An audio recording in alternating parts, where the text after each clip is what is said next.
Away today joking about his Russia, if you're listening line from the campaign. Does President Trump really understand just how serious the Mueller probe and other investigations are? Well, he certainly made it a point of his, an object of his criticism for years now, and he was getting to the heart of it today with this sort of point that the Mueller investigation was illegitimate from the beginning, that Jeff Sessions recused himself, Rod Rosenstein, who he said had never had a vote, ended up appointing Mueller, and so this thing should have never began. And so it's something that obviously the crowd likes. It has been a point that he has made repeatedly, and as we believe the Mueller investigation is winding down, this is something you're going to hear from the president and his supporters for some time. As you said, he continues to make light of it. We'll see whether Mueller actually has reason to make the president certainly concerned not only about the Russia issue, but also the obstruction of justice issue. The president also said this today. Listen, guys. The men and women here today are on the front lines of protecting America's interest, defending America's value, and reclaiming our nation's priceless heritage. We have people in Congress, right now, we have people in Congress that hate our country. And you know that. And we can name every one of them if they want. They hate our country. Sam, the idea of preserving heritage taps into historically darker times, certainly. Not only that, though, you say what we heard from the president in those remarks also could pose a national security concern.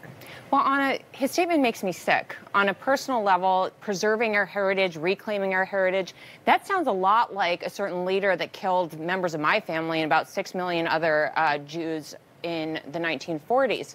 But on a national security level, the president talks about preserving our heritage as a catch-all for implementing policies that misallocate resources.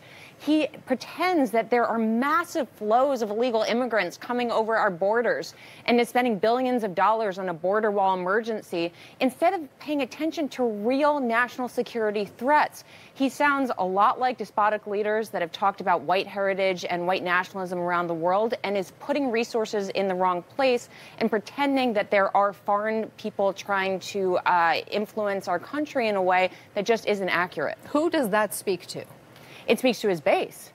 And it also, by the way, this whole CPAC speech, how many parts of President Putin's to-do list was President Trump trying to accomplish today? He denigrated our institutions, the Department of Justice and the U.S. Congress. He spread misinformation and conspiracy theories. He undermined the credibility of several of our institutions. He sowed divisions. He sowed confusion. He was speaking to his base, but he was also saying things that really look like Vladimir Putin scripted his speech. So it helped him perhaps with his base and politically, while at the same time making Russia's job a lot easier. Let me pivot, Mark, to this bombshell report this week. The president personally ordered officials to give his son-in-law, Jared Kushner, top security clearance. Well, now we have Elijah Cummings, the House Oversight Committee chairman, demanding the White House hand over the documents that detail how Kushner obtained that clearance. Just how exposed might the president be legally here?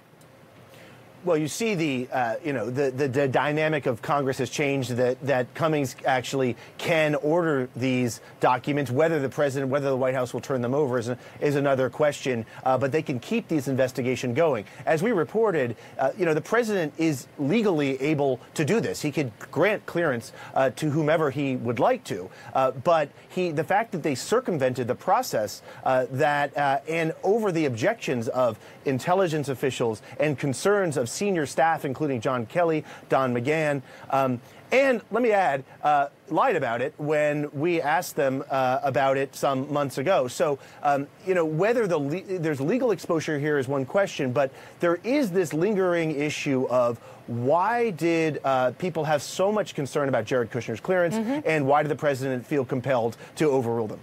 And I want to ask Sam about that, because in order to obtain a top security clearance, you have to fill out a 127-page form, which includes this question. Hard to see there, so let me read it to you. Have you or any member of your immediate family in the past 7 years had any contact with a foreign government, its establishments such as embassy, intelligence, or security service inside or outside the U.S. Now, Kushner initially didn't even answer that question.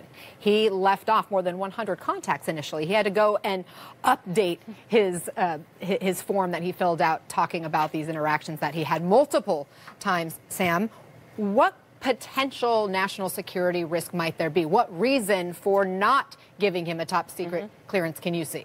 Well, Anna, I filled out that form. I've done it twice. I had to get my initial clearance, and then I had to re-up my clearance.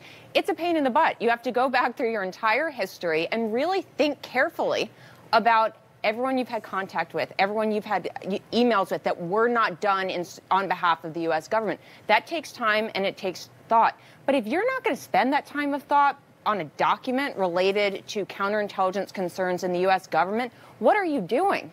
And Jared Kushner's failure to disclose these kinds of meetings, these kinds of relationships, means that there were potential conflicts of interest that the U.S. government didn't know about. There were potential conversations and information that foreign governments and that foreign people knew about that the U.S. government didn't know about. What all of that means, Anna, is that there were potential manipulation points that Jared Kushner was susceptible to because foreign governments and foreigners had information on him that he did not disclose. He opened himself up to bribery, the question is why, and manipulation by failing to take the time to appropriately fill out these forms. Sam Vinograd, Mark Mazzetti, good to have both of you with us. Thank you so much. Thank you. Returning to his roots, presidential candidate